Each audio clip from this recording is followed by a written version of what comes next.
משאית ושמאי מסלם.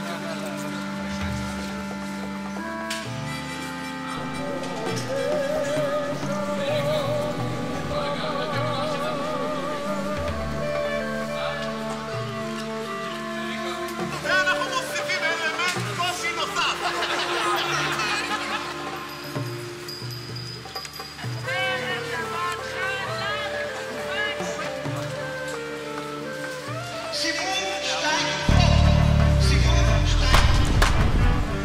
השם אלוקיך נותן לך ארץ זבת חלב ודבש. No hay un judío en el mundo que no se sepa la canción. ארץ זבת חלב, חלב ודבש. Tú conoces una canción que se llama Eretz Zavat Halal Udash.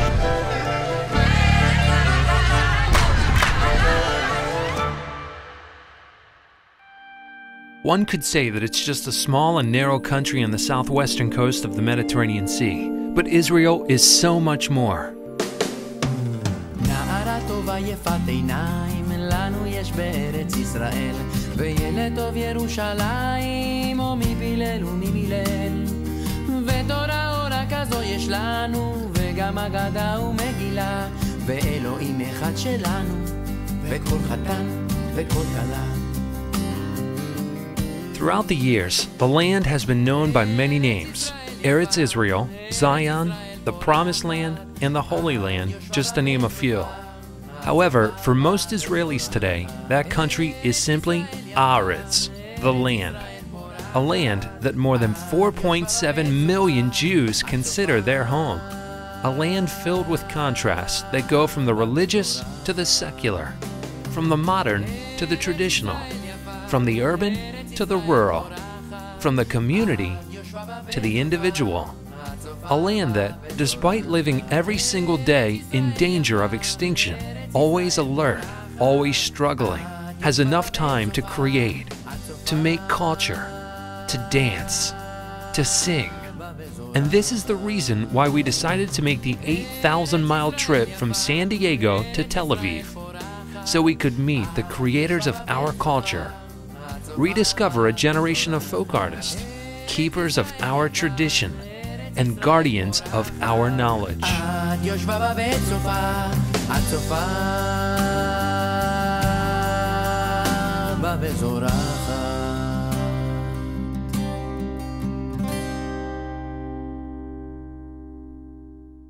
Creo que nosotros tenemos una oportunidad muy especial a diferente de otros pueblos. Israel tiene 58 años, es un país muy joven, y la gente, o mucha de la gente que estuvo en todo ese proceso de la creación del Estado de Israel, ya sea políticos, escritores, ciudadanos, aún vive. Y es muy interesante poder hablar con la gente que ha creado el folclore israelí. And so began our search for a treasure so peculiar that the more its owner gives it away, the richer they become. A treasure that manifests itself in as many different ways as the people who create it. We're talking about art, painting, sculpture, dance, and song. A treasure so lasting that it goes from generation to generation, transforming and adapting itself. A treasure that, instead of engendering greed and resentment, promotes the humanity and identity of an entire people. Hoy en la noche que vayamos a lo de Shira Betzibur es algo muy interesante porque Shira Betzibur es algo que yo no sé que existe en otro lado. Se junta gente a cantar canciones israelíes.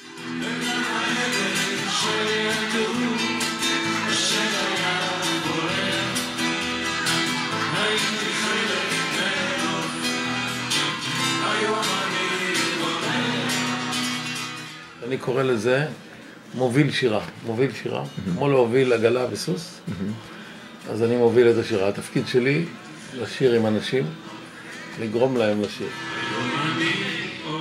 השירים מדברים על הארץ, או על הנוף, או על האהבה, או על המילים יפות, או המנגינה יפה. יש חברה טובה, לא צריך יותר מזה. Yossi Lev has made his living singing with people. He's not a particularly gifted singer, and he's never written an original song. However, since the early 70s, he has taken upon himself to keep alive Israel's most traditional songs.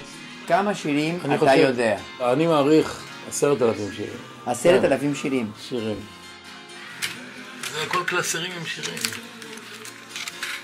זה מהעידן של השקופיות. זה לא נגמר. מה התפקיד של השירה בציבור במדינה עולה? מה תפקידו של שירה בציבור בארץ? תראה, זו עובדה ששירה בציבור זה עושה משהו, כי אם ניקח דוגמה, הלהקות הצבאיות למשל, כתבו להם את החומר לפי מצב הרוח הלאומי, וכולם שרים, וכתוב על השלום, אז כולם שרים על השלום, ושרים על השלום ומאמינים במילים. עכשיו, בזמנו, נניח בשנות ה-50 היה מאוד קשה כאן בארץ, וראש הממשלה אמר לשני קומפוזיטורים, אמר להם, אתם צריכים לכתוב שיר שיעשה שמח. וכתבו שיר שמח. השיר הזה הולך, דרי, זה שיר יפה. זה עושה שמח בלב, כן. נו, וכתבו את זה ממש לפי הזמנה. עם השמחה שבאנו, היי, היי, היי, הבא ונתמלא שמחה, שמחה כמלאים, היי, היי, היי, שירו עלה, עלה, עלה ובר היי, עלה ובר היי. מה הוא סבלה עליה? היוסי אבוהב. שלום זה זכי, מה נשמע? מה העניינים? אנחנו סוף סוף הגענו. אני רציתי לדבר איתך, לראיין אותך, וגם כן רציתי שתגיד לי איפה אני יכול ללכת לראות ארקדות וריקודי ים וזה. אז אולי אתה יכול לעזור לי בזה. רציתי לדבר איתך על כל מיני ריקודים וארקדות והריקוד בארץ.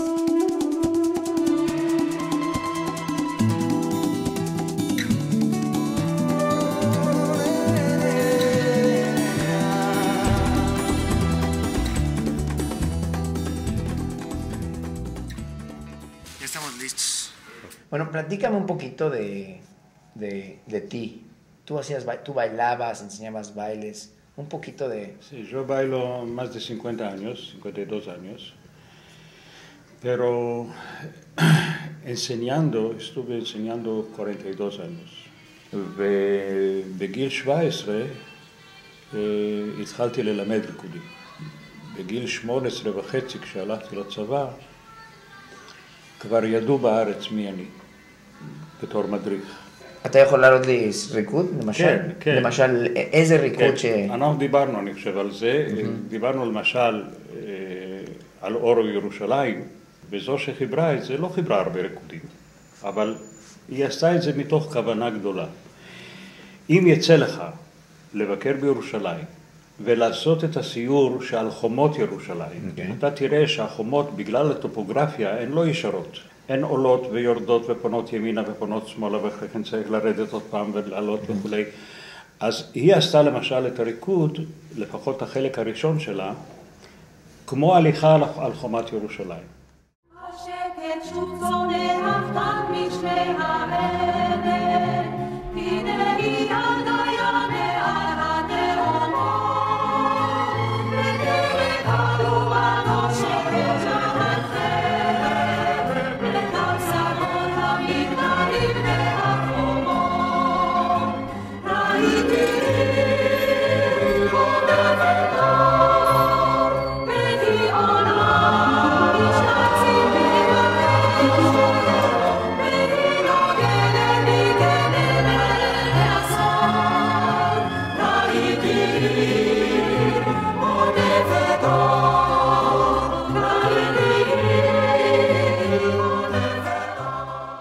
Estaba pensando que aquí sentado en las murallas de Jerusalén, ¿cuánta gente nos ha inspirado para crear canciones, bailes, música, literatura?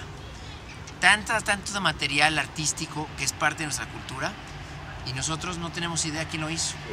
אנשים רקדו הרבה, איך היה ריקודי ים אז? כי כנראה עשיתם את זה בצבא, עשיתם את זה לפני הצבא, אנשים רקדו. למה אנשים רקדו כל כך? מכיוון שזאת הייתה ההזדהות הכי טובה עם הישראליות שלהם.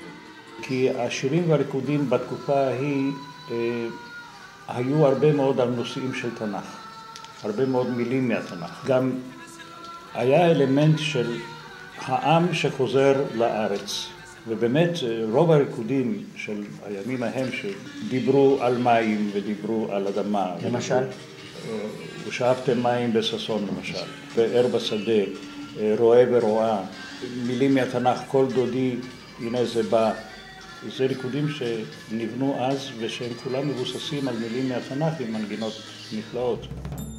The Bible has been a source of inspiration for thousands of artists who poured its essence in their work. The pioneers who built the State of Israel used biblical texts in their songs and dances in order to create an identity and advance their Zionist ideals.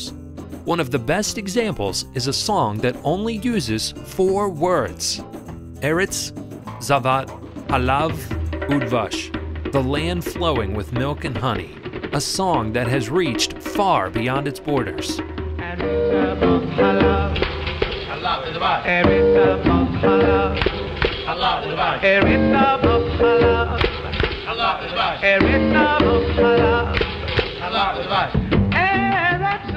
השיר ארץ זבת חלב ודבש, זה שיר שתפס. למה אתה חושב שהשיר הזה תפס כל כך הרבה, למה אנשים שרים את זה כל כך, וזה היה, כי זה לא רק שרים את זה בארץ, שרים את זה בכל העולם, כמעט כולם מכירים את השיר הזה. את מכירה את השיר ארץ זבת חלב ודבש? כן. בטח. ¿Cómo va? Por supuesto. ¿Me la puedes cantar un cachito? ארץ זבת חלב, חלב ודבש. ארץ זבת חלב. חלב ודבש. ארץ זבת חלב, חלב ודבש. ארץ זבת חלב, חלב ודבש. ארץ זבת חלב. חלב ודבש. ארץ זבת חלב. חלב ודבש. ארץ זבת חלב, זבת חלב ודבש. ארץ זבת חלב, זבת חלב. למה? כי זה שיר קל. קודם כל הוא קל. שתי המחיות קל. זה חשוב מאוד. יש פה משהו בשיר הזה שמקסים. גם פשוט. גם אין הרבה מילים. והוא מדבר על הכל. הרי מיליארדים בעולם הזה יודעים שבארץ ישראל הכל נהדר. הכל חלב ודבש. כן. אז זה גם כאילו נותן לנו אפשרות לחשוב שבאמת הכל נהדר. Every person we interviewed knew the song. Most of them learned it during their childhood years. However, when we asked them about the origin of the song, the year it was written, the name of the composer, or even whether the composer was still alive or not, the results were very different. מתי את חושב שעשו את השיר הזה? לפני כמה זמן? שנות ה-70 אולי? Yo creo que desde que llegaron los primeros en Israel, en 1912-10. שנות ה-50. אני מאמין שבסביבות ה-30, 40. בשנות ה-60, כן.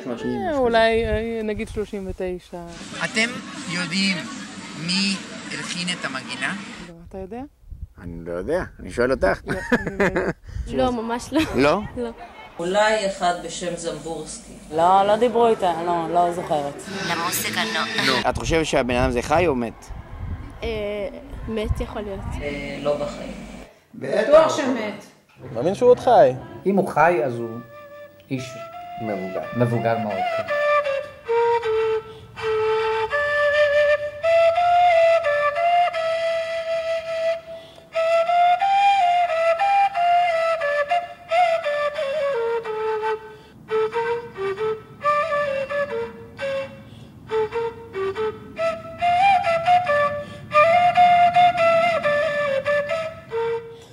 Realizamos hace un tiempo un espectáculo llamado Bat Hamishim Beshmone, que era un tributo a la música israelí de diferentes épocas.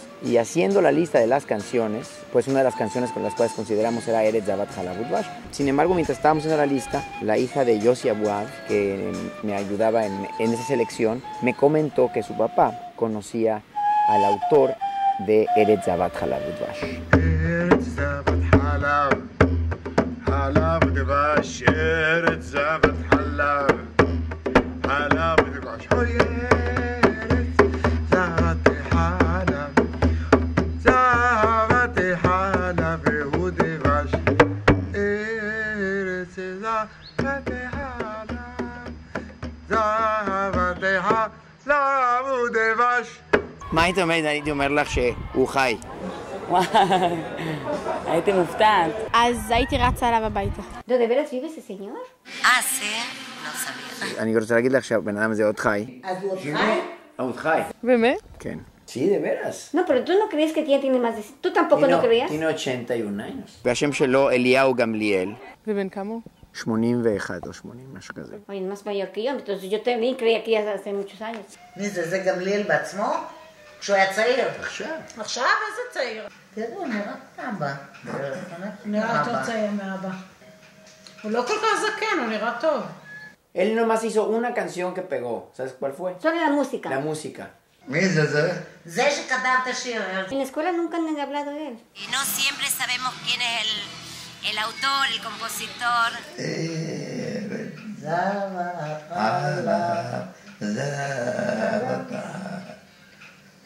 תראה כמה יפה המנגינה. כן, יפה. זה יפה מאוד. מי שלא היה בתקופה הזאת, לא יודע מה זה יופי של שירה הזאת. לא יודע מה זה יופי. זה רק מי שחי באותו הזמן יודע מה היופי. כשאתה תשמע את זה, כמו כל שיר. אבל כשאני שומע את זה, אני מתרגש. אז הוא הצליח, הוא עשה היסטוריה. La expresión de la gente es, uy, no me digas, ¿a poco todavía vive? Entonces, decidimos regresar a Israel y explorar un poco más la vida de Eliyahu. This turned out to be more complicated than we expected. Vamos hacia Tel Aviv a contestar una sola pregunta. ¿Quién es Eliyahu Gamliel? Eliyahu Gamliel. Vamos a ver si contesta. A veces no contesta el teléfono. Así como que no le gusta mucho hablar por teléfono. Está ocupado.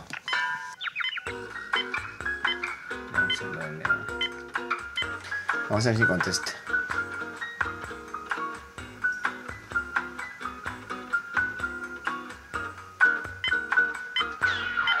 Ahora sí entró. היי שלום, אפשר לדבר עם אליהו, בבקשה? טוב, אז אני מתקשר יותר מאוחר. את יכולה להגיד לו שזכי יתקשר? תודה, ואני מקווה לראות אתכם מהר. ביי ביי. Pues no estaba. Segundo intento fallido.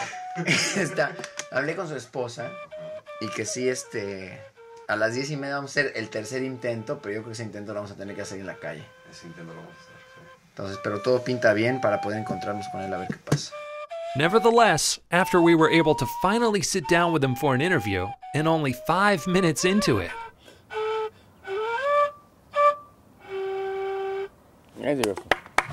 אני מתנצל, אני חייב ללכת. אתה חייב ללכת עכשיו? עכשיו. למה?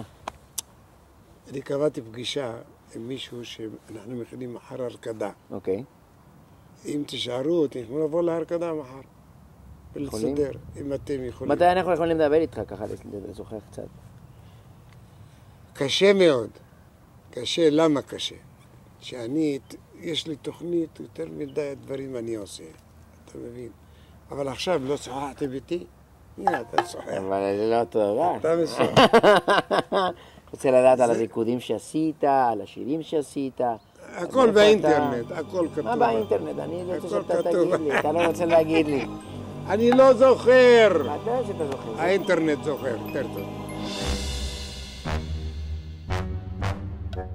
אני יודע שאתה מכיר אותו. מה אתה יכול להגיד לנו עליו? שהוא משוגע אמיתי. אני מאוד אוהב אותו, אבל הוא משוגע אמיתי. הנה שוב וישוב שמש לבבי ומשם תפוח זהב יביא. הנה שוב ישוב שמש לבבי ומשם תפוח זהב יביא. מוכן? אני כל הזמן מוכן. אני חושב שכבר סיפרתי לך פעם, אבל אם לא סיפרתי, אז הוא לקח אתכם לחורשה או ליער, ואותי, אנחנו באנו לבקר אותו, הוא אמר, עזבו, אין זמן להיות בבית, הולכים החוצה. הוא גר בתוך העיר, והוא בתוך העיר מצא לי נרקיסים על יד הבית, ושכב על הרצפה בשביל להריח את הנרקיסים. עוד יש מפרש לבן באופק, מול ענן שחור כבד, כל שנבקש לו יהי. ואם בחלונות הערב אור נרות החג רועד, כל שנבקש לו יהי. לו יהי, לו יהי, אנא לו יהי. כל שנבקש לו יהי. לו יהי, לו יהי, אנא לו יהי. כל שנבקש לו יהי. זה אליהו, הוא משוגע לגמרי. אני זוכרת, זה אור ימי, זה אור. שמש, אביו שמש, כמה מעונני. עוד שמש. אבל הוא איש מקסים, הוא מלא בידע על הזמר העברי, הוא יודע הכל. אור יורד בערב, שמש. בשבת אתה פה? אתה נח או לא? אני מארגן טיול. טיול? כן, טיול בטבע. בשבת? כל שבת. כן? כן. ואחרי הטיול? הולכים לאכול ולישון. ולישון?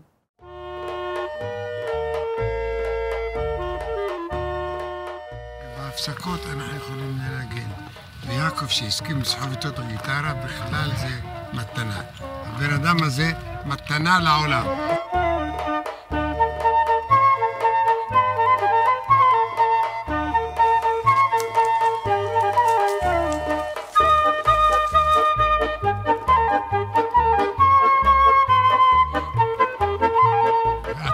עצה ופטריה. העצה היא הירוקה, היא מטמיעה, והפטריה היא יושבת ויונקת מהעץ את הרטיבות ואת המזון.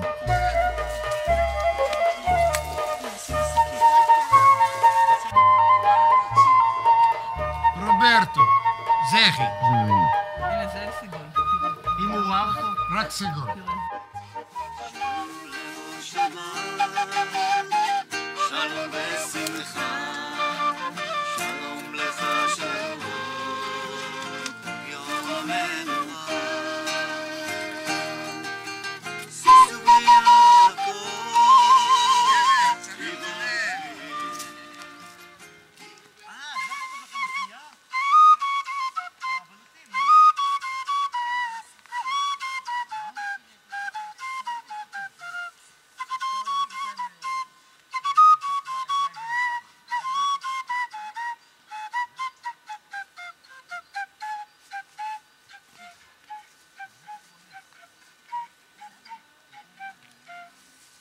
ושוב נצא אל הדרך, עם אחד בדרך, בשרשרת זהב.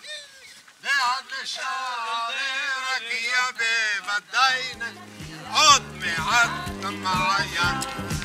ועד לשערי רקיע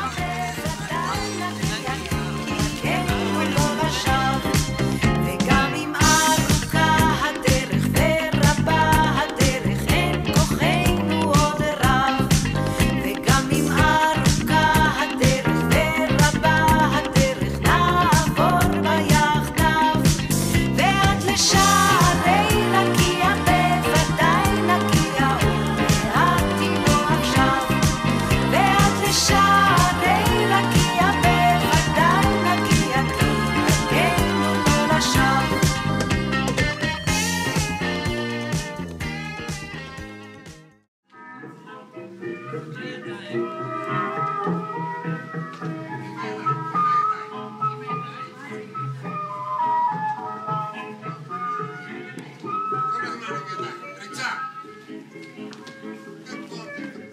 מתרגש. הם באו לצלם אותי כדי להביא לו תמונות ממני. אז זה זכריה. קוראים לו זכר. הוא גם זמר. והוא גם רוקד טוב. ורוקד נהדר, אוהב מצוין. ורוברטו, מצלם מעולה. רוברטו. יש לנו את צפרה פה, שתהיה בריאה, ואנחנו נרקוד את כל הריקודים שאנחנו יודעים וגם לא יודעים, ואנחנו נלמד. אז אתם לא כועסים, נכון? שיהיה לנו רק בוקר נעים ונחמד. אנחנו בסרייבו. רגל ימין. צד שני.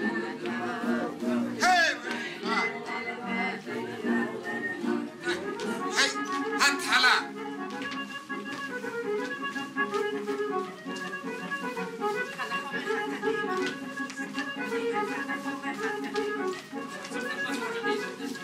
חלק ב'. אנחנו בטלוויזיה קהילתית, אנחנו עוסקים בהתנדבות, עושים כתבות, עושים תחקירים, מצלמים. עכשיו דיוקנו של אומן רב גוונים.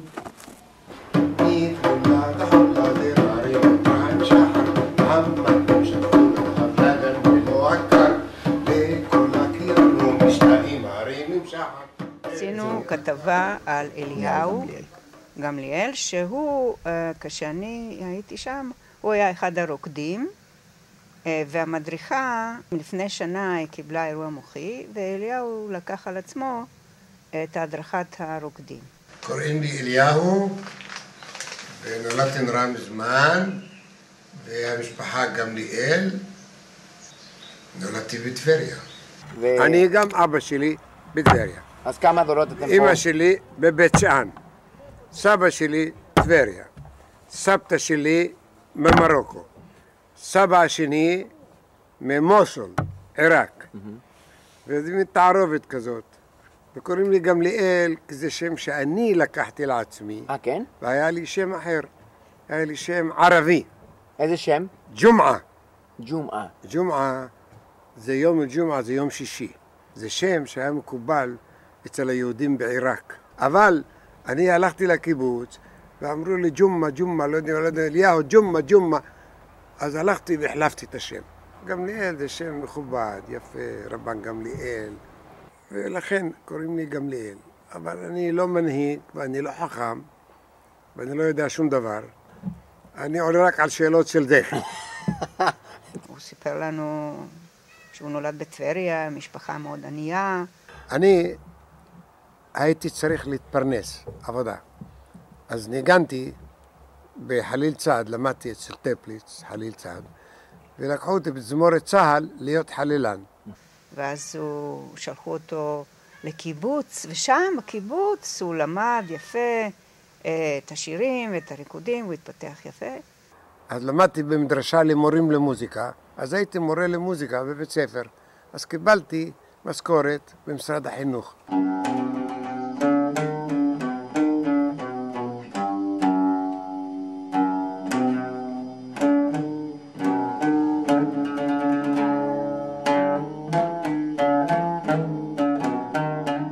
בינתיים הסתובבתי בקיבוצים, אמרו לי, בימי שישי אני הייתי עושה חלילים, והייתי מראה אותם בקיבוץ, והייתי מלמד בקיבוץ שיר אחד ביום שישי. והיינו עושים ערב שירה, ובסוף הרקדה. וזה היה שמח. בקיבוץ, ביום שישי, אוהבים מאוד להתחבר ביחד ולעשות משהו הוואי תרבותי ביחד. והזמינו אותי ללכת בכל הקיבוצים בארץ, ועשיתי את זה, אני אהבתי את זה. עכשיו, למה החלטתם לעשות תוכנית או כתבה על אליהו? כי הוא דמות ידועה בחיפה, הוא גם מדריך טיולים וגם נותן שיעורי מוזיקה ומדריך ריקודים. ועכשיו שחיברתי ריקודים כמו אליהו הנביא, כולם אוהבים לרקוד אליהו הנביא.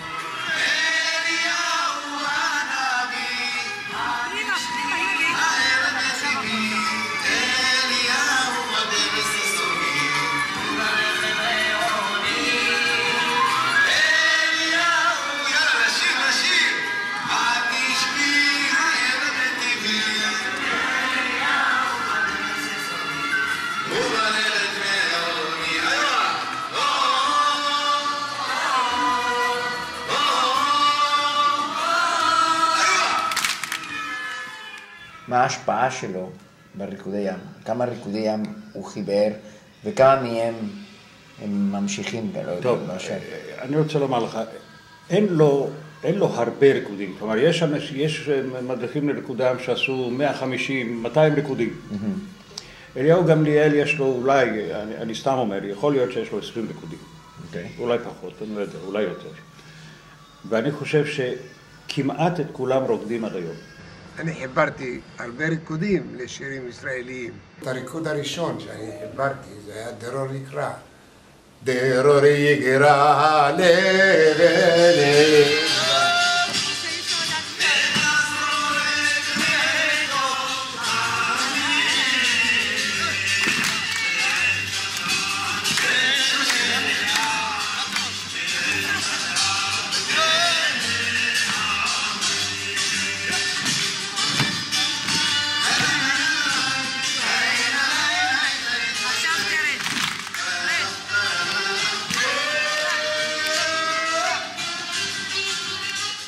אז יצא כאילו אני גם מחבר ריקודים. בתקופה שהייתי, התחילו ריקודי העם, באו לי כל מיני רעיונות. וחיברתי דרור יקרא, דבקה בנות הכפר, ציון תמתי, מי האיש, אהבת הדסה, שני שושנים, שדות בית לחם, אהבה עתיקה, זה בשבע שמיניות. טרה טטירה טירה טיר טיר טרה טטירה טרה טירה טטירה טירה טירה. אז כל מיני דברים כאלה באו לי, ואז אני נעשיתי מדריך לריקודי עם, התחלתי ללמד והייתי מרכיב. Cuando uno ve los bailes que él realiza y lo conoce, se da cuenta qué hay en ese baile. No son bailes hechos nada más así porque sino más. Tienen una historia, tienen una estructura, expresan el baile de este artista de una manera muy especial. הוא אדם מאוד מרכזי לדעתי בכל התנועה של ריקודי העם, בכל הנושא של המוזיקה הישראלית השורשית, הוא מאוד, אדם מאוד מרכזי. אליהו גמליאל הולך עם החלילים כל חייו. לפני שרוקדים בערב, לפני שעושים דאנס פארטי, אז הוא יכול היה לקח את החליל ואנשים ישבו מסביבו ושרו שירים. אתה עושה אותם, לא? כן, כן, הכל אני עושה. את החלילים שלי אני עושה. כמה זמן זה לוקח לך לעשות אחד מהם, מזה? זה לקח, אני יודע, שעתיים, 3. וואו. יש חלילים שאני עושה אותם ב5 דקות. אוקיי. זהו. 5 דקות אתה עושה חליל? 5 דקות אני עושה חליל. לא. כן. זה צינורות פלסטי. אני עושה 8 חורים ויש חליל. זהו. זה חליל מזרחי, עשוי מאלומיניום. בריקודי עם יש דבקות. והדבקה זה ריקוד דרוזי, זה ריקוד ערבי. אז יש דבקות ערביות, דרוזיות, ויש דבקות גם יהודיות.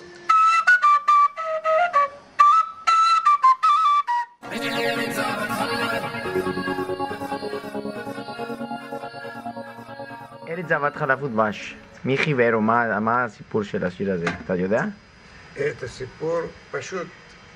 אני חיברתי את המנגינה.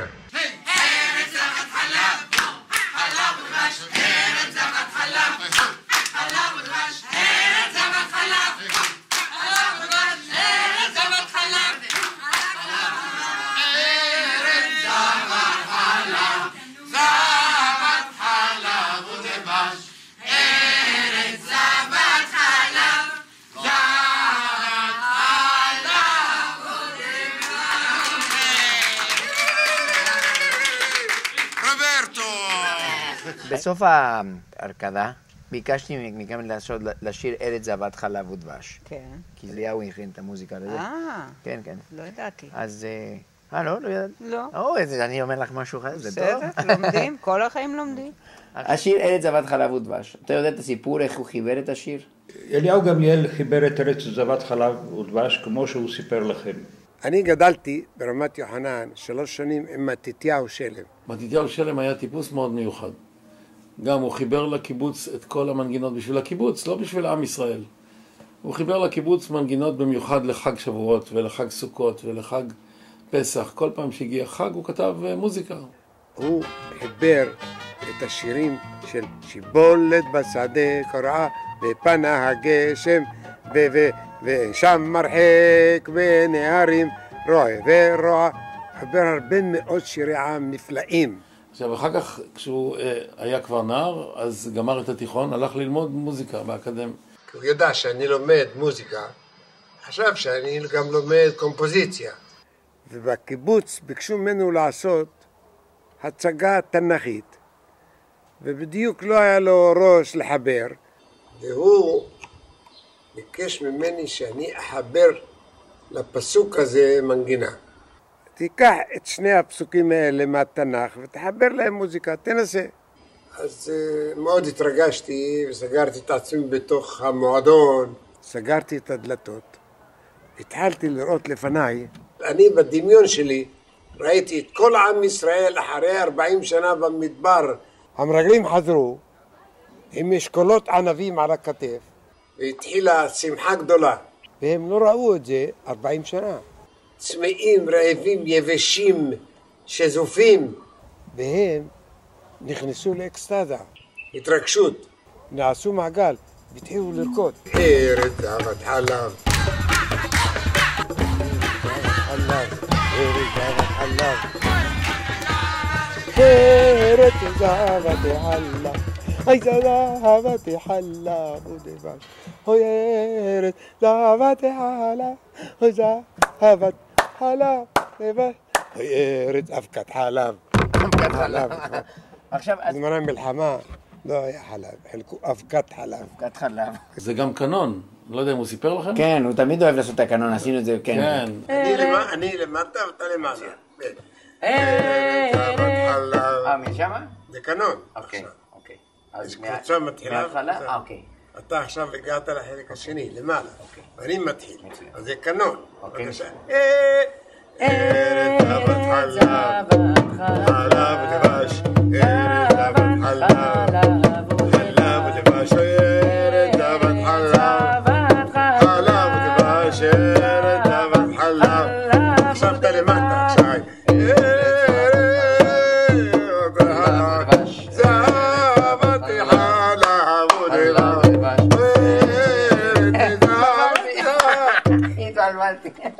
איזה שנה חיברת את זה? כן, בדיוק, איזה שנה?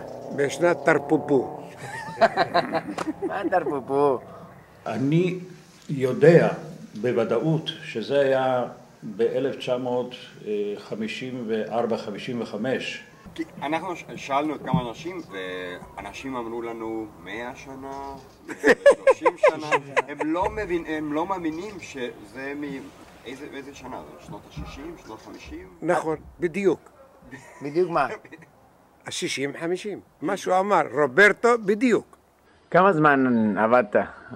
כמה זמן ישבת ככה לכבד את ה... שעה, שעתיים, משהו. כן? וחשבת איזה פעם שיהפוך להיות כל כך מבוסם? לא חשבתי שום דבר. אני הייתי במדרשה. חזרתי למדרשה, אני תלמיד. ואז היו התלמידים במדרשה, הם היו גם מורים בבתי ספר. לקחתי את המנגינה הזאת וחיברתי לזה איזה כוריאוגרפיה. והיה להם מקהלה בבית ספר. והתלמידים שמעו את השיר הזה, כולם התחילו לשיר את זה. אז כל המורים שהיה להם מקהלה, לימדו את השיר הזה, ספונטני. כל המקהלות שרו את השיר הזה. השיר תפס מיד את כל הארץ. וזה נקלט מהר מאוד. כלומר, כל הארץ פתאום התחילו לשיר את השיר הזה. כל העולים החדשים, מתימן, מבוכרה, מפרס, לימדו, זה היה השיר הראשון שלימדו אותם. ואז פתאום ברדיו גם התחילו להפיץ את זה. נתתי את זה ליפה ירקוני, את המנגינה, והיא שרה בתזמורת סימפונית ירושלים.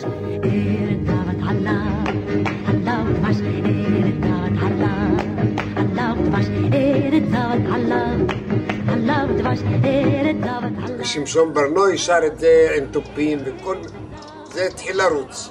ואנחנו היינו יוצאים למדבר עם כל מיני מטיילים והיו שרים את השיר הזה, לא יכלו להפסיק והתעייפו כבר מאותו שיר. אז כל אחד היה צועק, שיר חדש, נמאס. ארץ זבת חלב. כל הזמן מישהו צעק, שיר חדש. הוא מאוד ביטא את הפנימיות הישראלית. אתה עשית ביצוע נפלא, זכי. אני עכשיו שמעתי באוזניות, וזה נמצא בקסטה שנתת לי, בדיסק. עוד לא הספקתי לשמוע את זה, אבל עכשיו אני מוכרח לשמוע את זה. אחרי שהשמעת לי, הכנסתי לי לאוזניים, איזה ביצוע נפלא, באמת, מלהיב, טוב מאוד, זכי. אתה עלית בעיניי 2 דרגות. עוד לא הגעת למעלה, אבל אתה 2 דרגות. וואו, מרגש. כן? כן, ממש מרגש. את חושבת, וזה שאלה אחרונה, שהאנשים היו צריכים לדעת שהבן אדם הזה עוד בחיים ועושה את השיר כן, הזה? כן, לגמרי. אותי זה מרגש, כי הוא עשה היסטוריה. ואני בתור ישראלית לא מדברים כל הזמן על היהדות, ולא מעריכים כל יום מה זה ארץ ישראל ואת הזיקה הזאת שיש. אבל פתאום שאני רואה את זה, אני נורא מתחברת, נורא מרגש אותי לראות אותו. מרגש, מרגש. גדלתי עם השיר. נולדתי לשיר. ששאלים את זה, אבל אף פעם לא אומרים לך, השיר הזה כתב... אתה יכול לשמוע ברדיו, כן, בתוכניות של שירים, כבר אז ואפילו היום, את הטקסט כתב כך וכך, או זה מהמקורות, ואת הלחן כך וכך, אבל בדרך כלל לא מסוג הדברים שאתה ממש שם לב אליהם. יש שמות של נגיד מלחינים, מרדכי זעירה או כאלה, ונשמע לך כזה כמו... אנשים לא יודעים שאתה חיברת את זה. מפריע לך או לא? בכלל. אתה לא היית רוצה שהם ידעו וזה לא? לא, בכלל לא חשוב. למה? למה? אני עוד מעט הולך לבית העלמין, יש לי שם חלקה, ואני אהיה מתחת לאדמה. אז את מי זה מעניין מי חיבר? אנשים רוצים שירים לשיר, לא רוצים לדעת מי חיבר, אתה מבין? כי הפולקלור זה דבר שעובר במסורת מאות שנים. זאת אומרת, הבן אדם, בשר, יש לו חיים קצרים. לשירים יש חיים ארוכים. כמו שאתה רואה פתאום איזה אלון, ואתה אומר, האלון הזה, הוא כבר חי כמה מאות שנים, מי יודע איך הוא התחיל, מה הוא כבר ראה, ויש ככה זה העצים, וככה זה השירים. לכן אני אוהב גם שירים וגם עצים. Sentado aquí junto a las costas del Mediterráneo, reflexiono un poquito sobre este viaje, la oportunidad de conocer a personas como Yossi Abuhab, Yossi Lev y Eliyahu Gamliel, por supuesto. Bueno, son gente que representa una generación de artistas que crean el folclore de este país, ya sea los rikudim, la música, las canciones. Eliyahu es una persona que disfruta cada momento de su vida, a sus 80 años más o menos, lo vimos bailar, cantar, tocar instrumentos, hacer instrumentos, pasear por Israel, conocer cada una de las plantas que hay en este país. אבל הוא מאוד שורשי, מאוד ישראלי, מכיר את הארץ מלמטה, מהאדמה, מהשורשים. הוא יודע מה זה כל עלה, ומה זה כל חיה שמסתובבת.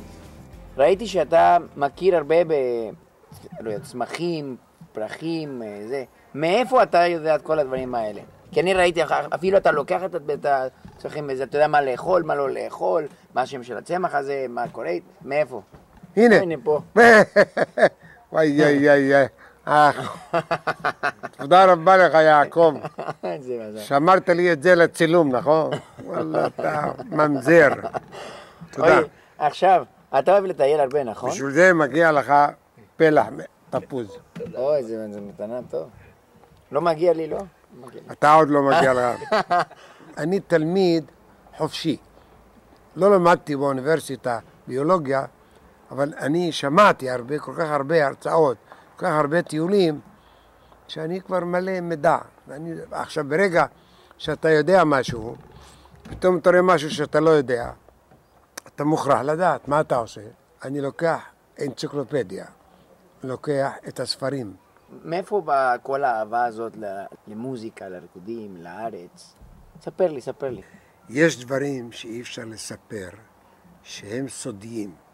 למה? שהאלוהים, הוא נותן לאנשים כל מיני מתנות, מחלק את המתנות, הוא לא אומר להם מה נותן להם.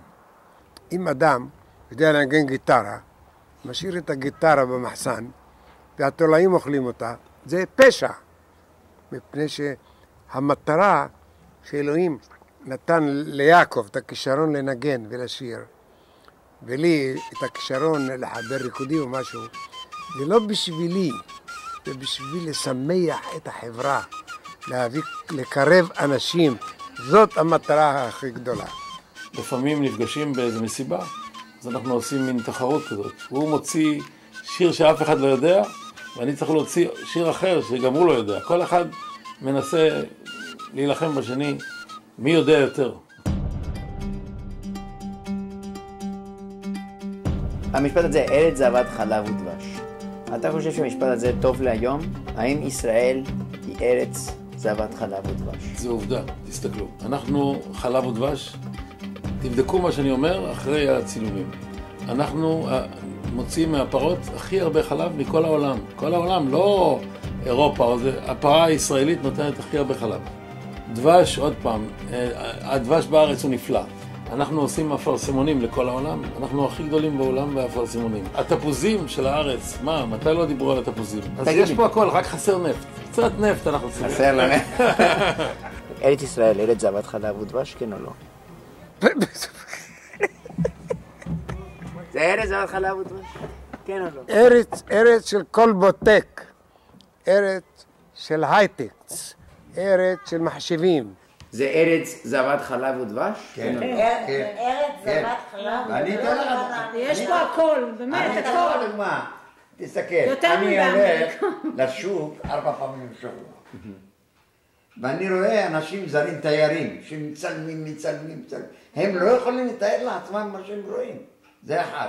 עכשיו, ארץ זבת חלב ודבש אני רואה שכשאתה הולך לקנות, אם אתה לא קונה קילו, הוא כועס עליך. פחות מקילו זה לא יכול להיות. לא חסר לך שום דבר. את חושבת שהמילים מתאימים לארץ שלנו או לא? זה מוגזם, זה בסדר. אז האם זאת היא ארץ זבת חלב ודבש? אתה שם לב איפה אתה מראיין אותי? אני יודע. תשמע, מאז שיהודים חזרו לארץ ישראל, החקלאות פה התפתחה כל כך יפה. חממות ומגדלים, פירות וירקות כל השנה. פעם למשל לא היה לנו עגבניות בדצמבר. עכשיו יש כל השנה ובזול. Por último, después de haber recorrido esta bellísima tierra de Israel, conocer a estas personas, no es difícil poder imaginarse de dónde surge tanto amor. ¿Qué es lo que más te gusta de Israel? A mí me gusta que todos somos iguales, el rico y el pobre. Y el que el rico no me puede venir a decir algo porque yo también le puedo contestar y puedo ser más que él, aunque tenga dinero. Todos son iguales. todos son iguales. מה מיוחד פה בארץ ישראל? אני חושב שהפתיחות, אנחנו אנשים מאוד אומרים שהישראלים חוצפנים. אז זה נכון, אנחנו לא אנשים קלים, אבל מה שיפה בארץ שכולם חברים שכולם. אתה הולך לסרט בתל אביב, אני לא מכיר שם אף אחד. אני בטוח שבהפסקה מישהו שואל את מישהו, תגיד, אני מכיר אותך מאיזה מקום, לא יודע מאיפה. אולי היית בצבא ביחידה הזאת, אחרי 3 דקות הם חברים. הם מוכרחים להיות חברים. או שיש לו דוד שהיה שם, או שיש לו חבר שהיה שם. אם הם לא חברים, הם יהיו חברים. כן, הם יהיו חברים. יש פה פתיחות. אפשר להיכנס לכל אחד הביתה. לא צריך לצלצל בטלפון לפני שבאים. זה נכון, זה נכון, אנחנו ראינו את זה. לפי דעתי מה שהכי ייחודי פה, אתה לא רואה, כאילו, יש משפחתיות, ממש משפחתיות, אין את זה במקומות אחרים, אין, הם לא מכירים אחים, לא מכירים משפחה, לא מכירים. הנושא של הביתיות והמשפחה מאוד מאוד חשוב פה. כל אדם שנמצא פה, הוא יודע שהוא גר בבית שלו, וכולם בצרה, פה בארץ, כולם אתה רואה אותם יד אחת. מלוכדים שאתה לא יכול לתאר לעצמך שהעם הוא כזה. En el nivel que yo vivo y en el lugar donde yo vivo, las puertas están abiertas, los niños están juntos. ישראל זה מדינה עם אופי. אני טיילתי 7 חודשים בדרום אמריקה. היה לי כיף, נהניתי, עשיתי את החיים שלי. אבל טוב לחזור לארץ, יש את הגעגועים, לחום. זו מדינה חמה, אני אוהבת אותה. אני לא אוותר עליה בחיים, אני אגור פה. כמה שהיה לי כיף בהמון מקומות, אירופה ודרום אמריקה. ישראל זה ישראל, זה בלב. זה מתנה, זה ארץ נפלאה, נהדרת, שמשהו יוצא מן הכלל. אפילו יבש, נכון? פה עכשיו, יבש, אין גשמים. והחקלאים בוכים, למה איפה בלי גשמים, אז אין אוכל. אבל ככה, זו ארץ כזאת, ככה וככה, ככה וככה. זאת ארץ קטנה, קומפקטית, ויש בה הכל. יש גן עדן, יש מדבר, יש ים התיכון, יש מלח שמה, כל הדגים שם מתו מזמן. אבל בכנרת יש מושטים כאלה טעימים. אתה שם לך צלחת מושט, כמו שאימא שלי מבשלת, וזה אגדה. מה הדבר שאתה הכי אוהב בארץ? תחשוב על התקווה. להיות עם חופשי בארצנו. ארץ ציון ירושלים.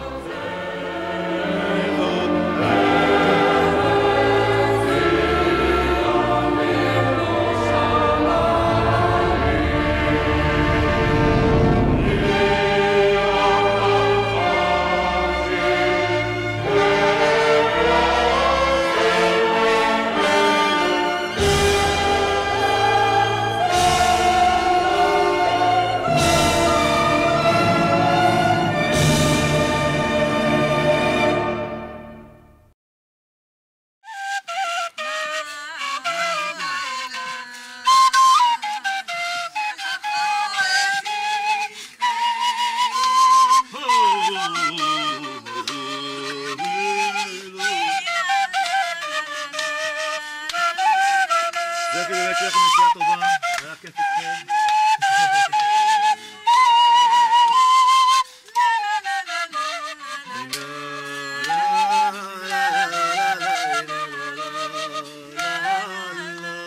שחר חורף, שחר